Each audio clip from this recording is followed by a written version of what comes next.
रोज रोज चपाती भाजी बनवून कंटाळा आलाय का?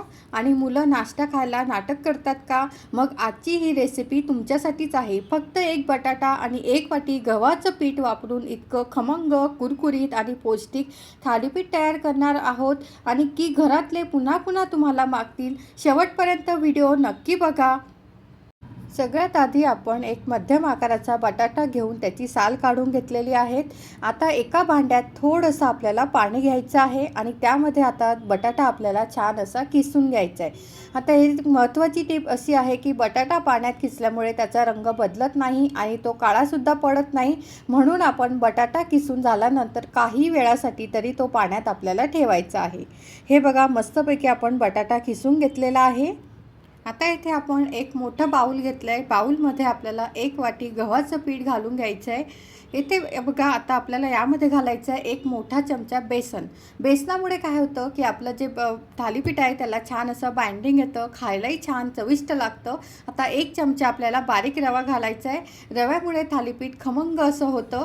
आता यामध्ये आपण काही भाज्या घालत आहोत. ते इथे बारीक चिरलेला कांदा, बारीक चिरलेला टोमॅटो, खिसून घेतलेलं गाजर आणि खिसून घेतलेलं बीटरूट. आता यामध्ये तुम्ही पत्ताकोबी हे सुद्धा घालू शकतात. आता काही मसाले घालायचे आहेत. सगळ्यात आधी आपल्याला चवीनुसार मीठ घालून घ्यायचं आहे आणि त्यानंतर यामध्ये आपल्याला घालायचं आहे लाल तिखट. लाल तिखट घातल्यानंतर तुम्ही घालायचं आहे धने जिरे पूड घातल्यानंतर जर तुम्हाला आवडत असेल तर तुम्ही थोडासा गरम मसाला जर घातला तरी चालेल. इथे मी घातलेला नाही आहे. आता सर्व हे छान आपल्याला एकजीव करून घ्यायचं आहे, मिक्स करून घ्यायचं आहे. हे बघा, मस्तपैकी छान एकजीव झालेलं आहे. आता यामध्ये आपल्याला थोडं थोडं पाणी घालत मिश्रण आपल्याला तयार करून घ्यायचं आहे. एकदम पाणी घालू नका. मिश्रण आपल्याला खूप घट्ट नको आहे आणि खूप पातळही नको आहे. हे बघा, मस्तपैकी असं आपल्याला ते बॅटर तयार करून घ्यायचं आहे. आता चमच्यावरून हळूहळू खाली पडेल अशी त्या बॅटरची कन्सिस्टन्सी आपल्याला ठेवायची आहे. तुमच्या घरी थालीपीठामध्ये कोणती खास गोष्ट घालतात कमेंट्समध्ये नक्की सांगा. आणि हा व्हिडिओ तुम्ही कोणत्या गावातून किंवा शहरातून पाहत आहात तेही मला तुम्ही सांगा. आणि त्याचबरोबर बघा, मस्तपैकी आपलं इथे बॅटरसुद्धा तयार झालेलं आहे. चमच्यावरती मी तुम्हाला घेऊन दाखवते. हे बघा, असं हळूहळू चमच्यातून आपल्याला ह्याची कन्सिस्टन्सी राहील या पद्धतीने बॅटर तयार करायचं आहे. आता येथे बघा, आपण खिसून घेतलेला जो बटाटा आहे तो आपल्याला यामध्ये घालायचा आहे. आता ही जी स्टेप आहे ती अजिबात आपल्याला स्किप करायची नाही आहे, नाहीतर काय होईल, मिश्रण आपलं पातळ होईल. मिश्रण पातळ का होईल, जो बटाट्याचा खिस आहे तो पाण्यातून काढून आपल्याला असा छान पिळून घ्यायचा आहे. जर तो पिळला नाही तर आपलं मिश्रण हे पातळ होईल आणि थालीपीठ आपलं तुटू शकतं. आता हे बटाटा खिस घातलेलं जे मिश्रण आहे ते छान एकजीव करून घेतलं आहे. येथे मी तवा घेतलेला आहे. तवा गरम करून घेतलेला आहे आणि तव्याला छान मस्तपैकी थोडंसं तेल लावून आपल्याला तवा गरम करायचा आहे. खूप जास्त गरम नको, मध्यम आपल्याला गरम हवा आहे.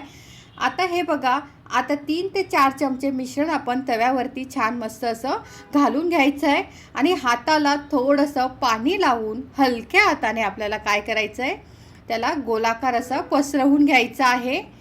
खूप जाड पसरवू नका, नाहीतर ते आतून कच्चं राहू शकतं. आणि मध्यम आचेवरती 4 ते 5 मिनटं आपल्याला हे छान मस्तपैकी भाजून घ्यायचं आहे. आता बरेच जण येथे चूक हे करतात की मोठ्या आचेवर भाजलं तर बाहेरून हे भाजलेल पण आतून कच्चं राहील, म्हणून बरेच जण हे गॅस मोठा ठेवतात. पण गॅस मोठा ठेवू नका.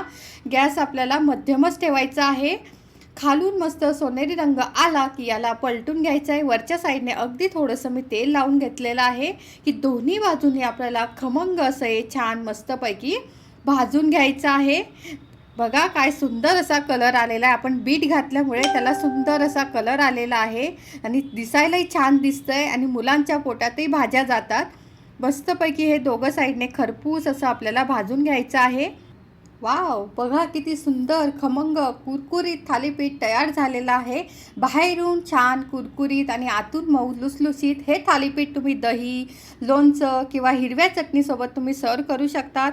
आता हे दुसरंही मी तुम्हाला एक करून दाखवते. आता एकदा ही रेसिपी तुम्ही बनवून पाहिली की पुन्हा पुन्हा बनवाल याची खात्री मला आहे. व्हिडिओ आवडला असेल तर लाईक करा आणि कमेंट्समध्ये सांगा की तुमच्या घरी थालीपीठ कोणत्या पद्धतीने बनवलं जातं. अशा झटपट, पौष्टिक आणि घरगुती रेसिपीसाठी चॅनलला नक्की सबस्क्राईब करा. पुन्हा भेटूया. Happy cooking.